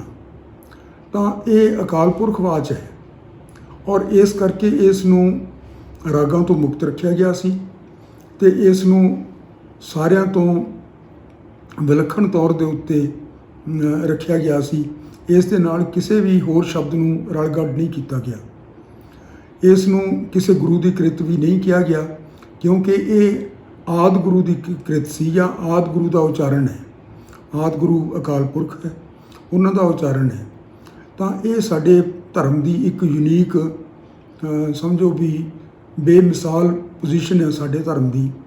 ਅਸੀਂ ਇਹ ਕਲੇਮ ਕਰਦੇ ਹਾਂ ਕਿ ਸਾਡਾ ਜਿਹੜਾ ਗੁਰੂ ਗ੍ਰੰਥ ਹੈ, ਜਿਹੜੀ ਗੁਰਬਾਣੀ ਹੈ, ਉਹ ਇਸ ਮੂਲ ਮੰਤਰ ਜਾਂ ਬੀਜ ਮੰਤਰ ਜਾਂ ਇਸ ਮੰਗਲ ਦੀ ਵਿਆਖਿਆ ਮਾਤਰ ਹੈ ਔਰ ਸਾਰੇ ਗੁਰੂ ਸਾਹਿਬਾਨ ਨੇ ਅਕਾਲ ਪੁਰਖ ਦਾ ਹੁਕਮ ਸਮਝ ਕੇ ਇਸ ਦੇ ਉੱਤੇ ਇਸ ਤਰ੍ਹਾਂ ਹੀ ਫੁੱਲ ਚੜ੍ਹਾਏ ਨੇ ਔਰ ਇਸੇ ਤਰ੍ਹਾਂ ਹੀ ਇਸ ਦੀ ਵਿਆਖਿਆ ਕੀਤੀ ਹੈ ਤਾਂ ਕਿ ਉਹ ਲੋਕਾਂ ਕੋਲ ਅਕਾਲ ਪੁਰਖ ਦਾ ਅਸਲ ਸੁਨੇਹਾ ਪਹੁੰਚੇ ਔਰ ਉਹਨਾਂ ਨੇ ਆਪਣੇ ਆਪ ਨੂੰ ਇਸ ਦੇ ਵਿੱਚੋਂ ਮਨਫੀ ਕਰਨ ਦੀ ਵੀ ਕੋਸ਼ਿਸ਼ ਕੀਤੀ ਹੈ, ਜਿਹੜਾ ਕਿ ਕਿਸੇ ਪੈਗੰਬਰ ਨੇ ਕਿਸੇ ਧਰਮ ਦੇ ਵਿੱਚ ਨਹੀਂ ਕੀਤਾ। ਤਾਂ ਸਾਡੀ ਇਹ ਜਿਹੜੀ ਪੋਜੀਸ਼ਨ ਹੈ, ਇਸ ਨੂੰ ਬੜੀ ਠੇਸ ਪਹੁੰਚਦੀ ਹੈ ਜੇ ਅਸੀਂ ਇਹ ਮੰਨ ਲਈਏ ਕਿ ਇਹ ਗੁਰੂ ਨਾਨਕ ਸਾਹਿਬ ਦਾ ਲਿਖਿਆ ਹੋਇਆ ਹੈ ਤੇ ਅਸੀਂ ਉਸ ਨੂੰ ਉਹਦੇ ਨਾਲ ਜਪਜੀ ਸਾਹਿਬ ਦੇ ਨਾਲ ਰਲਗੱਡ ਕਰ ਦਈਏ ਤਾਂ ਉਹ ਜਿਹੜੀ ਅਕਾਲ ਪੁਰਖ ਵਾਸ ਵਾਲੀ ਗੱਲ ਹੈ ਉਹ ਖਤਮ ਹੋ ਜਾਂਦੀ ਹੈ ਤੇ ਇਹ ਇੱਕ ਬਾਣੀ ਦਾ ਹਿੱਸਾ ਬਣ ਜਾਂਦਾ ਹੈ, ਜਿਹੜਾ ਗੁਰੂ ਦਾ ਆਸ਼ਾ ਨਹੀਂ ਕਿ ਇਸ ਨੂੰ ਸਮਝਿਆ ਜਾਵੇ। ਸੋ ਇਹ ਗੱਲ ਬੜੀ ਗੰਭੀਰ ਸੀ। ਫਿਰ ਇਸ ਤੋਂ ਅਗਲੀ ਵੀ ਗੱਲ ਹੈਗੀ ਕਿ ਇਸੇ ਨੂੰ ਕਈ ਥਾਵਾਂ ਦੇ ਉੱਤੇ ਸੰਤ ਕਬੀਰ ਦਾ ਮੰਤਰ ਬਣਾ ਕੇ ਲਿਖਿਆ ਹੋਇਆ ਹੈ, ਕਈ ਜਗ੍ਹਾ ਦੇ ਉੱਤੇ, ਇੱਥੋਂ ਤੱਕ ਕਿ ਕਈ ਜਗ੍ਹਾ ਦੇ ਉੱਤੇ ਹੋਰ ਭਗਤਾਂ ਦਾ, ਗੁਰੂ ਸਾਹਿਬਾਨ ਦਾ, ਪੰਜਵੇਂ ਪਾਤਸ਼ਾਹ ਦਾ, ਚੌਥੇ ਪਾਤਸ਼ਾਹ ਦਾ ਦੇ ਨਾਂ ਦੇ ਹੇਠ ਦਰਜ ਕੀਤਾ ਹੋਇਆ ਹੈ। ਜਦੋਂ ਤੁਸੀਂ ਇਹ ਕਹਿੰਦੇ ਹੋ ਕਿ ਮਾਝ ਮਹੱਲਾ ਫਲਾਨਾ ਤੇ ਅੱਗੇ ਇੱਕ ਓਂਕਾਰ ਪੜ੍ਹਦੇ ਹੋ ਤਾਂ ਇਸ ਦਾ ਮਤਲਬ ਇਹ ਹੁੰਦਾ ਹੈ ਕਿ ਇਸ ਤੋਂ ਬਾਅਦ ਜਿਹੜੀ ਬਾਣੀ ਆਉਣੀ ਹੈ ਉਹ ਸਾਰੀ ਚੌਥੇ ਮਹੱਲੇ ਦੀ ਹੈ ਜਾਂ ਉਸ ਮਹੱਲੇ ਦੀ ਹੈ ਜਿਹੜੇ ਮਹੱਲੇ ਦਾ ਅਸੀਂ ਪਹਿਲਾਂ ਜ਼ਿਕਰ ਕਰ ਚੁੱਕੇ ਹਾਂ। ਤਾਂ ਇਸ ਦਾ ਅਰਥ ਇਹ ਹੈ ਕਿ ਇਹ ਹੁਣ ਇੱਥੇ ਚੌਥੇ ਮਹੱਲੇ ਦਾ ਜਾਂ ਦੂਸਰੇ ਮਹੱਲੇ ਦਾ, ਪਹਿਲੇ ਮਹੱਲੇ ਦਾ ਭਾਈ ਇਹਨਾਂ ਦਾ ਭਗਤਾਂ ਦਾ ਜਾਂ ਇੱਕ ਵਾਰੀ ਤਾਂ ਸ਼ੇਖ ਫਰੀਦ ਦਾ ਵੀ ਇਹ ਦੇ ਨਾਂ ਦੇ ਉੱਤੇ ਵੀ ਇਸ ਨੂੰ ਦਰਜ ਕੀਤਾ ਜਾ ਚੁੱਕਿਆ ਹੈ। ਸੋ ਇਹ ਸਾਰਾ ਕੁਝ ਅਨਰਥ ਹੈ, ਬਾਣੀ ਦਾ ਆਖੇਪ ਕੀਤਾ ਜਾ ਰਿਹਾ ਸਾਡੇ ਸਾਹਮਣੇ ਔਰ ਇਸ ਦੇ ਉੱਤੇ ਧਿਆਨ ਦੇਣਾ ਚਾਹੀਦਾ ਹੈ। ਇੱਕ ਦੋ ਜਗ੍ਹਾ ਹੋਰ ਵੀ ਆਖੇਪ ਕੀਤਾ ਗਿਆ ਗੁਰਬਾਣੀ ਨੂੰ, ਜਿਸ ਦਾ ਵੀ ਮੈਂ ਜ਼ਿਕਰ ਕੀਤਾ ਤੇ ਲੇਕਿਨ ਇਸ ਦੇ ਬਾਰੇ ਉਹਨਾਂ ਨੇ ਆਪਣੀ ਚੁੱਪ ਧਾਰ ਰੱਖੀ। ਹੁਣ ਗੱਲ ਇਹ ਹੈ ਕਿ ਜਿਹੜਾ ਮੇਰੀ ਸ਼ੰਕਾ ਸੀ ਕਿ ਜਿਹੜਾ ਬੰਦਾ ਇੱਕ ਆਦਮੀ ਦਾ ਨੋਮੀਨੀ ਹੈ ਔਰ ਉਹ ਵੀ ਉਸ ਆਦਮੀ ਦਾ ਜਿਸ ਨੇ ਪਿਛਲੇ ਆਪਣੇ ਸਾਰੇ ਜੀਵਨ ਦੇ ਵਿੱਚ ਲਗਾਤਾਰ ਸਿੱਖ ਧਰਮ ਨੂੰ ਤੇ ਪੰਜਾਬ ਨੂੰ, ਸਿੱਖੀ ਨੂੰ ਤੇ ਸਿੱਖਾਂ ਦਾ ਨੁਕਸਾਨ ਕਰਨ ਦੀ ਕੋਸ਼ਿਸ਼ ਕੀਤੀ ਹੈ, ਉਸ ਬੰਦੇ ਦੇ ਬਣਾਏ ਹੋਏ ਆਗੂ ਨੂੰ ਅਸੀਂ ਆਪਣਾ ਆਗੂ ਮੰਨ ਲਈਏ ਤਾਂ ਫਿਰ ਸਾਨੂੰ ਨਿਰਾਸ਼ਾ ਹੀ ਪੱਲੇ ਪਏਗੀ। ਤੇ ਇਸੇ ਸੰਦਰਭ ਦੇ ਵਿੱਚ ਇਹ ਜਿਹੜਾ ਇਹਨਾਂ ਦਾ ਹੁਣ ਦਾ ਬਿਆਨ ਹੈ ਕਿ ਜੀ ਅਸੀਂ ਖਾਲਿਸਤਾਨ ਸਾਨੂੰ ਦੇ ਦਿਓਗੇ ਤਾਂ ਅਸੀਂ ਲੈ ਲਾਂਗੇ, ਇਹ ਕੋਈ ਵੀ ਮੂਰਖ ਤੋਂ ਮੂਰਖ ਇਹ ਨਹੀਂ ਕਹੇਗਾ ਕਿ ਜੇ ਤੁਸੀਂ ਮੈਨੂੰ ਰਾਜਾ ਬਣਾਉਂਦੇ ਹੋ, ਜੇ ਤੁਸੀਂ ਮੈਨੂੰ ਆਪਣੇ ਘਰ ਦੀ ਸਰਦਾਰੀ ਦਿੰਦੇ ਹੋ, ਜੇ ਮੈਨੂੰ ਆਪਣੇ ਪ੍ਰਦੇਸ਼ ਦੀ ਸਰਦਾਰੀ ਦਿੰਦੇ ਹੋ ਤਾਂ ਮੈਂ ਉਸ ਨੂੰ ਨਹੀਂ ਪ੍ਰਵਾਨ ਕਰਾਂਗਾ। ਹਰ ਇੱਕ ਸਿੱਖ ਦੀ ਚਾਹ ਹੁੰਦੀ ਹੈ ਕਿ ਪੰਜਾਬ ਦੇ ਉੱਤੇ ਰਾਜ ਹੋਵੇ ਸਿੱਖਾਂ ਦਾ, ਹਿੰਦੁਸਤਾਨ ਦੇ ਉੱਤੇ ਰਾਜ ਹੋਵੇ। ਤੇ ਆਪਾਂ ਤਾਂ ਰੋਜ਼ ਸਵੇਰੇ ਅਰਦਾਸ ਵੀ ਕਰਦੇ ਹਾਂ, ਰੋਜ਼ ਅਰਦਾਸ ਕਰਦੇ ਹਾਂ 2 ਵੇਲੇ ਕਿ ਸਾਰੇ ਸੰਸਾਰ ਦੇ ਉੱਤੇ ਸਿੱਖਾਂ ਦਾ ਰਾਜ ਹੋਵੇ, ਤਾਂ ਇਸ ਦੇ ਵਿੱਚੋਂ ਕੋਈ ਇਨਕਾਰੀ ਨਹੀਂ ਹੋ ਸਕਦਾ ਔਰ ਇਹ ਸਾਰਿਆਂ ਦੀ ਅੰਤਰਮਨ ਦੀ ਖਾਹਿਸ਼ ਹੈ। ਲੇਕਿਨ ਇਸ ਨੂੰ ਕਿਸ ਤਰ੍ਹਾਂ ਨਾਲ ਕਿਰਿਆਸ਼ੀਲ ਕਰਨਾ ਹੈ, ਕਿਸ ਤਰ੍ਹਾਂ ਨਾਲ ਇਸ ਨੂੰ ਸੰਭਵ ਬਣਾਉਣਾ ਹੈ, ਇਸ ਦੇ ਬਾਰੇ ਸਾਨੂੰ ਵਿਚਾਰ ਕਰਨੀ ਚਾਹੀਦੀ ਸੀ। ਉਸ ਦੇ ਬਾਰੇ ਕੋਈ ਵਿਚਾਰ ਨਹੀਂ ਕਰ ਰਿਹਾ। ਸਿਰਫ ਲਫ਼ਜ਼ਾਂ ਨੂੰ ਲੈ ਕੇ ਕਈ ਲੋਕ ਨਾਅਰੇ ਲਾ ਰਹੇ ਨੇ ਔਰ ਪੈਸੇ ਬਟੋਰ ਰਹੇ ਨੇ। ਕਈ ਲੋਕ ਨਾਅਰੇ ਲਾ ਰਹੇ ਨੇ ਅਤੇ ਆਪਣੇ ਲੀਡਰਾਂ ਨੂੰ ਖੁਸ਼ ਕਰ ਰਹੇ ਨੇ। ਕਈ ਲੋਕ ਨਾਅਰੇ ਲਾ ਰਹੇ ਨੇ ਅਤੇ ਆਮ ਗਰੀਬਾਂ ਨੂੰ ਇਸ ਤਿਸਤੀ ਚੱਕੀ ਦੇ ਵਿੱਚ ਫਸਾਉਣ ਦੀ ਕੋਸ਼ਿਸ਼ ਕਰ ਰਹੇ ਹੈ। ਹੁਣ ਪਿੱਛੇ ਜੇ ਤੁਹਾਨੂੰ ਯਾਦ ਹੋਣਾ, 18 ਅਗਸਤ 2019 ਨੂੰ ਇੱਕ ਬੀਬੀ ਕੁਲਬੀਰ ਕੌਰ ਮਲੇਸ਼ੀਆ ਤੋਂ ਆਈ ਸੀ। ਉਹਦੇ ਨਾਲ ਇੱਕ ਛੋਟਾ ਜਿਹਾ ਬੱਚਾ ਸੀ। ਉਸ ਨੂੰ ਆਉਂਦਿਆਂ ਹੀ ਆਪਣੇ ਹਵਾਈ ਅੱਡੇ ਦੇ ਉੱਤੇ ਗ੍ਰਿਫਤਾਰ ਕਰ ਲਿਆ ਗਿਆ, ਕਿਉਂਕਿ ਉਸ ਨੇ ਆਪਣੀ ਦਸਵੰਧ ਦੇ ਵਿੱਚੋਂ ਕੁਝ ਪੈਸੇ ਇੱਥੇ ਨੌਜਵਾਨਾਂ ਨੂੰ ਭੇਜੇ ਸਨ ਧਰਮ ਪ੍ਰਚਾਰ ਦੇ ਵਾਸਤੇ। ਉਹਨਾਂ ਨੇ ਧਰਮ ਪ੍ਰਚਾਰ ਦੀ ਲਿਟਰੇਚਰ ਛਪਵਾਈ ਸੀ ਉਸ ਦੇ ਨਾਲ, ਅਤੇ ਲੋਕ ਪਿੰਡਾਂ ਦੇ ਵਿੱਚ ਵੰਡ ਰਹੇ ਸਨ। ਉਹਨਾਂ ਦੇ ਉੱਤੇ ਇਲਜ਼ਾਮ ਲਾਇਆ ਗਿਆ ਕਿ ਇਹ ਖਾਲਿਸਤਾਨ ਦਾ ਪ੍ਰਚਾਰ ਕਰ ਰਹੇ ਨੇ ਔਰ ਉਹਨਾਂ ਦੋਨਾਂ ਨੂੰ ਫੜ ਕੇ ਇਹ 31 ਮਈ 2018 ਦੀ ਗੱਲ ਹੈ, ਜਿਹੜੀ ਕਿ ਉਸ ਦੇ ਆਉਣ ਤੋਂ ਪਹਿਲਾਂ ਦੀ ਗੱਲ ਹੈ। ਉਸ ਤੋਂ ਬਾਅਦ ਉਹਨਾਂ ਲੋਕਾਂ ਦੇ ਉੱਤੇ ਮੁਕੱਦਮੇ ਵੀ ਚਲਾਏ ਗਏ। ਇਸ ਤਰ੍ਹਾਂ ਹੀ ਹੋਰ ਕਈ ਲੋਕਾਂ ਦੇ ਉੱਤੇ ਖਾਲਿਸਤਾਨ ਦੇ ਨਾਂ ਦੇ ਉੱਤੇ ਮੁਕੱਦਮੇ ਚਲਾਏ ਗਏ। ਇੱਕ ਮੁਕੱਦਮਾ ਇਹ ਵੀ ਸੀ ਕਿ ਇਹਨਾਂ 3 ਲੋਕਾਂ ਕੋਲੇ ਖਾਲਿਸਤਾਨ ਦੇ ਕਾਗਜ਼ਾਤ ਸਾਹਿਤ ਮਿਲਿਆ। ਸਾਹਿਤ ਕੀ ਸੀ? ਜਿਹੜਾ ਅੱਜ ਕੱਲ੍ਹ ਰਸਾਲੇ ਛਪ ਰਹੇ, ਉਹਨਾਂ ਦੇ ਵਿੱਚ ਹਰ ਇੱਕ ਦੇ ਵਿੱਚ ਜ਼ਿਕਰ ਹੁੰਦਾ ਹੈ ਇਸ ਲਫ਼ਜ਼ ਦਾ, ਅਤੇ ਉਹ ਉਸ ਨੂੰ ਖਾਲਿਸਤਾਨੀ ਸਾਹਿਤ ਕਹਿ ਕੇ ਉਹਨਾਂ ਨੂੰ ਸਾਰੀ ਉਮਰ ਕੈਦ ਕਰ ਦਿੱਤੀ ਗਈ। ਤਾਂ ਇੱਕ ਪਾਸੇ ਤਾਂ ਖਾਲਿਸਤਾਨ ਕਹਿਣ ਵਾਲਿਆਂ ਨੂੰ ਉਮਰ ਕੈਦ ਹੋ ਜਾਂਦੀ ਹੈ, ਉਹ ਬੀਬੀ ਵਿਚਾਰੀ ਅਤੇ ਉਹ ਛੋਟਾ ਜਿਹਾ ਬੱਚਾ ਜਿਹੜਾ 5 ਸਾਲ ਦਾ ਸੀ ਉਹਦੇ ਨਾਲ, ਉਹਨਾਂ ਨੂੰ ਆਉਂਦਿਆਂ ਨੂੰ ਕੈਦ ਕਰ ਲਿਆ ਗਿਆ। ਅਤੇ ਇੱਥੇ ਖਾਲਿਸਤਾਨ ਦੇ ਨਾਅਰੇ ਵੀ ਲੱਗ ਜਾਂਦੇ ਨੇ। ਇੱਥੇ ਖਾਲਿਸਤਾਨ ਲੈਣ ਦੀ ਵੀ ਗੱਲ ਕਰ ਸਕਦੇ ਨੇ ਅਕਾਲੀ ਦਲ ਦੇ ਜਿਹੜੇ ਥਾਪੇ ਹੋਏ ਆਗੂ ਹਨ, ਅਤੇ ਉਹਨਾਂ ਨੂੰ ਕੋਈ ਪੁੱਛਦਾ ਨਹੀਂ। ਤਾਂ ਇਸ ਦਾ ਮਤਲਬ ਇਹ ਹੈ ਕਿ ਇਹ ਲੋਕ ਬਹਿਰੂਪੀਆ ਲੋਕ ਹਨ। ਇਹ ਲੋਕ ਉਹ ਹਨ ਜਿਨ੍ਹਾਂ ਨੇ ਕਰਨਾ ਕੁਛ ਨਹੀਂ। ਉਹਨਾਂ ਨੇ ਆਪਣੇ ਜੋ ਵੀ ਉਹਨਾਂ ਦੇ ਮਾਲਕ ਹਨ ਉਹਨੂੰ ਦੱਸਿਆ ਹੋਇਆ ਕਿ ਅਸੀਂ ਤੁਹਾਡੇ ਸਿੱਖੇ ਤਿੱਤਰ ਹਾਂ, ਅਸੀਂ ਗੱਲ ਕਰਾਂਗੇ, ਤੁਸੀਂ ਗੁੱਸਾ ਨਾ ਮਨਾਇਓ। ਲੇਕਿਨ ਜਿਹੜੇ ਸਾਡੀ ਨਕਲ ਦੇ ਉੱਤੇ ਇਸ ਤਰ੍ਹਾਂ ਦੀ ਨਾਅਰੇ ਲਾਉਣਗੇ ਜਾਂ ਇਸ ਤਰ੍ਹਾਂ ਦੀ ਗੱਲ ਕਰਨਗੇ ਜਾਂ ਇਸ ਵੱਲ ਕੋਈ ਅਮਲੀ ਕਦਮ ਚੁੱਕਣਗੇ, ਉਹਨਾਂ ਨੂੰ ਤੁਸੀਂ ਫੜ ਕੇ ਖਤਮ ਕਰ ਦਿਓ। ਤਾਂ ਇਹ ਤਾਂ ਬਹੁਤ ਇੱਕ ਘਿਨਾਉਣਾ ਜ਼ੁਰਮ ਹੈ ਆਪਣੀ ਕੌਮ ਦੇ ਬਰਖਲਾਫ ਔਰ ਆਪਣੇ ਲੋਕਾਂ ਦੇ ਬਰਖਲਾਫ। ਇਸ ਨੂੰ ਕਦੇ ਵੀ ਬਰਦਾਸ਼ਤ ਨਹੀਂ ਕਰਨਾ ਚਾਹੀਦਾ। ਅਤੇ ਗਿਆਨੀ ਹਰਪ੍ਰੀਤ ਸਿੰਘ ਨੇ ਜੇ ਅਜੇ ਤੱਕ ਸਮਝਿਆ ਨਹੀਂ ਤਾਂ ਉਹਨਾਂ ਨੂੰ ਇਸ ਮਨਸ਼ਾ ਨੂੰ ਸਮਝਾਉਣਾ ਚਾਹੀਦਾ ਅਤੇ ਇਸ ਦੇ ਉੱਤੇ ਉਹਨਾਂ ਨੂੰ ਜਿਹੜੇ ਆਪਣਾ ਜੋ ਵੀ ਉਹਨਾਂ ਦੀ ਬੋਲਚਾਲ ਜਾਂ ਜੋ ਵੀ ਉਹਨਾਂ ਦਾ ਮਨਸ਼ਾ ਹੈ, ਸਿਆਸੀ ਮਨਸ਼ਾ, ਉਸ ਨੂੰ ਤਿਆਗ ਕੇ ਅਤੇ ਇੱਕ ਲੋਕ ਹਿੱਤਾਂ ਦੇ ਵਿੱਚ ਜਿਹੜੇ ਸਿੱਖਾਂ ਦੇ ਅਤੇ ਪੰਜਾਬ ਦੇ ਹਿੱਤ ਦੇ ਵਿੱਚ ਹੋਵੇ, ਉਹੋ ਜਿਹੀਆਂ ਗੱਲਾਂ ਕਰਨੀਆਂ ਵਾਜਬ ਹਨ। ਜੇ ਅਸੀਂ ਇਸ ਤੋਂ ਇਲਾਵਾ ਇੱਕ ਵਾਰੀ ਮਾਰਚ ਦੇ ਮਹੀਨੇ ਕੋਈ 8-9 ਮਾਰਚ ਨੂੰ ਮੈਨੂੰ ਇੱਕ ਆਪਣੇ ਸੁਹਿਰਦ ਆਗੂ ਦਿੱਲੀ ਦੇ ਹਨਗੇ, ਉਹਨਾਂ ਨੇ ਟੈਲੀਫੋਨ ਕੀਤਾ ਕਿ ਗਿਆਨੀ ਹਰਪ੍ਰੀਤ ਸਿੰਘ ਚਾਹੁੰਦੇ ਹਨ ਕਿ ਜਿਹੜੇ ਵੀ ਪੰਥ ਦੇ ਵਿੱਚੋਂ ਨਜਾਇਜ਼ ਤੌਰ ਦੇ ਉੱਤੇ ਛੇਕੇ ਗਏ ਨੇ, ਮੈਂ ਤਾਂ ਸਮਝਦਾ ਕਿ ਸਾਰੇ ਦੇ ਸਾਰੇ ਨਜਾਇਜ਼ ਤੌਰ 'ਤੇ ਛੇਕੇ ਗਏ ਨੇ, ਜਿਨ੍ਹਾਂ ਨੂੰ ਵੀ ਅਕਾਲ ਤਖਤ ਦੇ ਜਥੇਦਾਰ ਆਪਣੇ ਆਪ ਨੂੰ ਸਮਝ ਕੇ ਲੋਕਾਂ ਨੇ ਛੇਕਿਆ ਪੰਥ ਦੇ ਵਿੱਚੋਂ, ਸਾਰਾ ਨਜਾਇਜ਼ ਸੀ। ਉਹਨਾਂ ਨੇ ਕਿਹਾ ਕਿ ਉਹ ਉਹਨਾਂ ਨੂੰ ਵਾਪਸ ਪੰਥ ਦੇ ਨਾਲ ਮਿਲਾਉਣਾ ਚਾਹੁੰਦੇ ਨੇ। ਤਾਂ ਇਹ ਬੜੀ ਖੁਸ਼ੀ ਦੀ ਖਬਰ ਸੀ, ਬੜੀ ਅੱਛੀ ਖਬਰ ਸੀ।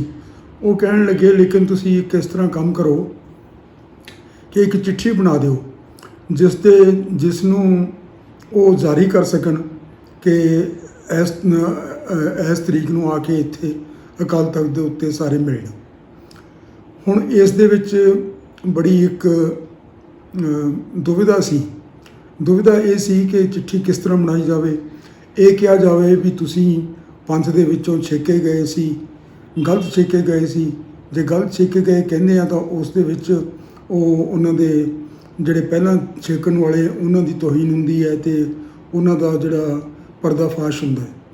ਜੇ ਉਹਨਾਂ ਨੂੰ ਕਿਹਾ ਜਾਵੇ ਕਿ ਤੁਸੀਂ ਇੱਥੇ ਛੇਕੇ ਗਏ ਹੋ ਤਾਂ ਇਹ ਵੀ ਇੱਕ ਬਹੁਤ ਮਾੜੀ ਗੱਲ ਸੀ, ਕਿਉਂਕਿ ਉਹਨਾਂ ਨੇ ਕੋਈ ਐਸਾ ਕੁਕਰਮ ਨਹੀਂ ਸੀ ਕੀਤਾ, ਖਾਸ ਤੌਰ ਦੇ ਉੱਤੇ ਭਾਈ ਦਰਸ਼ਨ ਸਿੰਘ ਜੀ ਨੇ, ਕਿ ਜਿਸ ਦੇ ਬਿਨਾਂ ਦੇ ਉੱਤੇ ਉਹਨਾਂ ਨੂੰ ਛੇਕਿਆ ਜਾ ਸਕੇ।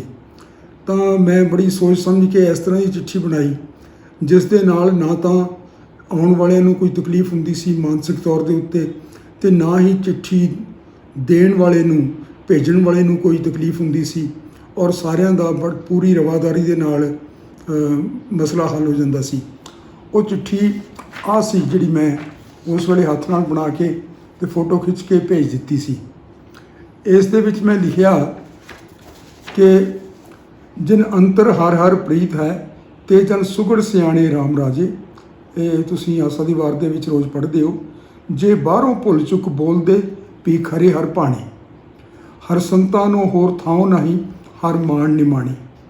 ਇਸ ਦਾ ਅਰਥ ਸਿੱਧਾ ਸੀ ਕਿ ਜੀ ਜਿਹੜੇ ਜੇ ਕੋਈ ਮਾੜੀ ਮੋਟੀ ਗਲਤੀ ਵੀ ਕਰ ਦਿੰਦੇ ਆ, ਜਿਹੜੇ ਬੰਦੇ ਜਿਨ੍ਹਾਂ ਦੇ ਨਾਲ ਅੰਦਰੋਂ ਪ੍ਰੀਤ ਹੈ ਗੁਰੂ ਸਾਹਿਬਾਨ ਦੇ ਪ੍ਰਤੀ ਔਰ ਸਿੱਖ ਧਰਮ ਦੇ ਪ੍ਰਤੀ, ਜੇ ਕੋਈ ਮਾੜੀ ਮੋਟੀ ਲਫ਼ਜ਼ਾਂ ਦੇ ਵਿੱਚ ਗਲਤੀ ਵੀ ਕਰ ਦਿੰਦੇ ਹੈ ਤਾਂ ਵੀ ਉਹਨੂੰ ਕੋਈ ਕੁਕਰਮ ਨਹੀਂ ਕਰਦੇ, ਅਤੇ ਉਹਨਾਂ ਨੂੰ ਖਰੇ ਹੀ ਸਮਝਿਆ ਜਾਂਦਾ ਹੈ ਪਰਮਾਤਮਾ ਦੀਆਂ ਨਜ਼ਰਾਂ ਦੇ ਵਿੱਚ। ਫਿਰ ਮੈਂ ਉਸ ਤੋਂ ਬਾਅਦ ਇੱਕ ਪੈਰਾਗ੍ਰਾਫ ਪਾਇਆ ਚਿੱਠੀ ਦੇ ਤੌਰ ਦੇ ਉੱਤੇ ਕਿ ਮੁਲਕ ਦੀ ਨਿਰੰਤਰ ਨਿਗਰ ਰਹੀ ਹਾਲਤ ਖਾਲਸਾ ਪੰਥ ਵਿੱਚ ਮੁਕੰਮਲ ਏਕੇ ਦੀ ਮੰਗ ਕਰਦੀ ਹੈ। ਨਿਰਵੈਰ ਸਤਿਗੁਰੂ ਦੇ ਅਟਲ ਬਚਨਾਂ ਅਨੁਸਾਰ ਸਿੱਖ ਪੰਥ ਦੀ ਮਰਜ਼ੀ ਨੂੰ ਮੁੱਖ ਰੱਖ ਕੇ ਮੈਂ ਹੇਠ ਲਿਖੇ ਨਾਵਾਂ ਵਾਲੇ ਗੁਰਸਿੱਖਾਂ ਨੂੰ ਫਲਾਨੀ ਤਰੀਕ ਨੂੰ ਅਕਾਲ ਤਖ਼ਤ ਸਾਹਿਬ ਦੇ ਮੋਕਲੇ ਵਿਹੜੇ ਵਿੱਚ ਗੁਰ ਭਾਈਆਂ ਨਾਲ ਮਿਲ ਕੇ ਸਾਂਝੀਆਂ ਵਿਚਾਰਾਂ ਕਰਨ ਦਾ ਸੱਦਾ ਦਿੰਦਾ ਹਾਂ। ਇਹਦੇ ਨਾਲ ਫਿਰ ਮੈਂ ਉਸ ਤੋਂ ਬਾਅਦ ਇੱਕ ਸ਼ਲੋਕ ਲਿਖਿਆ ਕਿ ਹੱਬੇ ਢੋਲ ਸੁਹਾਵਣੇ ਸੋ ਬੈਠਾ ਅੰਗਣ ਮੱਲ, ਪਹੀ ਨਾ ਵੰਝੇ ਬਿਰਥੜਾ ਜੋ ਘਰ ਆਵੇ ਚੱਲ। ਤਾਂ ਇਹ ਪੂਰਨ ਗੁਰਮਤ ਸੰਦੇਸ਼ ਸੀ, ਔਰ ਇਸ ਦੇ ਵਿੱਚ ਨਾ ਕਿਸੇ ਦੀ ਹੇਠੀ ਹੁੰਦੀ ਸੀ, ਨਾ ਕਿਸੇ ਨੂੰ ਕੋਈ ਆਪਣੀ ਹੈਂਕੜ ਪ੍ਰਗਟ ਕਰਨ ਦਾ ਮੌਕਾ ਮਿਲਦਾ ਸੀ, ਨਾ ਹੀ ਕੋਈ ਇਹ ਕਹਿ ਸਕਦਾ ਸੀ ਕਿ ਜੀ ਮੈਂ ਇਹਨਾਂ ਨੂੰ ਛੇਕਣ ਦੇ ਵਾਸਤੇ, ਛੇਕੇ ਹੋਏ ਲੋਕਾਂ ਨੂੰ ਵਾਪਸ ਲੈਣ ਦੇ ਵਾਸਤੇ ਮੈਂ ਬੜਾ ਤਰਦਦ ਕੀਤਾ। ਅਤੇ ਇਹ ਚਿੱਠੀ ਮੈਂ ਉਹਨਾਂ ਨੂੰ 11 ਤਰੀਕ ਨੂੰ 11 ਮਾਰਚ 2020 ਨੂੰ ਭੇਜ ਦਿੱਤੀ। ਉਸ ਤੋਂ ਬਾਅਦ ਅੱਜ ਤੱਕ ਮੈਂ ਇਸ ਚਿੱਠੀ ਦੇ ਬਾਰੇ ਕੁਝ ਨਹੀਂ ਸੁਣਿਆ, ਯਾਨੀ ਕਿ ਜਾਂ ਤਾਂ ਉਹ ਇਸ ਦੇ ਬਾਰੇ ਸੰਜੀਦਾ ਨਹੀਂ ਸਨ, ਜਾਂ ਉਹ ਇਹ ਚਾਹੁੰਦੇ ਸਨ ਕਿ ਸਾਡੀ ਪ੍ਰਭੂਸੱਤਾ ਸਥਾਪਿਤ ਹੋਵੇ, ਔਰ ਜਿਹੜਾ ਇਹ ਛੇਕਣ ਦਾ ਕਾਨੂੰਨ ਅਸੀਂ ਬਣਾਇਆ ਨਵਾਂ, ਇਹ ਸਦਾ ਚੱਲਦਾ ਰਹੇ, ਇਹ ਇੱਕ ਡਰ ਦੇ ਤੌਰ ਦੇ ਉੱਤੇ ਲੋਕਾਂ ਦੇ ਸਿਰਾਂ ਦੇ ਉੱਤੇ ਮੰਡਰਾਉਂਦਾ ਰਹੇ। ਹਾਲਾਂਕਿ ਜੋ ਵੀ ਅੰਮ੍ਰਿਤ ਛਕ ਲੈਂਦਾ ਸਿੰਘ ਉਹ ਬਰਾਬਰ ਦਾ ਸਿੱਖ ਬਣ ਜਾਂਦਾ, ਸਾਰੀ ਦੁਨੀਆ ਦੇ ਜਿੰਨੇ ਵੀ ਸਿੱਖ ਹਨ ਉਹਨਾਂ ਦਾ ਗੁਰ ਭਾਈ ਬਣ ਜਾਂਦਾ। ਉਸ ਨੂੰ ਛੇਕਣ ਦਾ, ਉਸ ਨੂੰ ਪੰਥ ਵਿੱਚੋਂ ਬਾਹਰ ਕੱਢਣ ਦਾ, ਉਸ ਦੇ ਉੱਤੇ ਕੋਈ ਕਿਸੇ ਕਿਸਮ ਦਾ ਇਤਰਾਜ਼ ਕਰਨ ਦਾ ਕਿਸੇ ਨੂੰ ਕੋਈ ਹੱਕ ਨਹੀਂ। ਸਿਰਫ ਇੱਕੋ ਹੀ ਹਾਲਤ ਦੇ ਵਿੱਚ ਉਹਨਾਂ ਨੂੰ ਹੱਕ ਮਿਲਦਾ ਦੂਸਰੇ ਲੋਕਾਂ ਨੂੰ, ਜਦੋਂ ਕਿ ਉਹ ਆ ਕੇ ਸੰਗਤ ਦੇ ਵਿੱਚ ਖੜੇ ਹੋ ਕੇ ਅਰਦਾਸ ਕਰਦਾ ਹੈ ਕਿ ਜੀ ਮੇਰੇ ਕੋਲੋਂ ਇੱਕ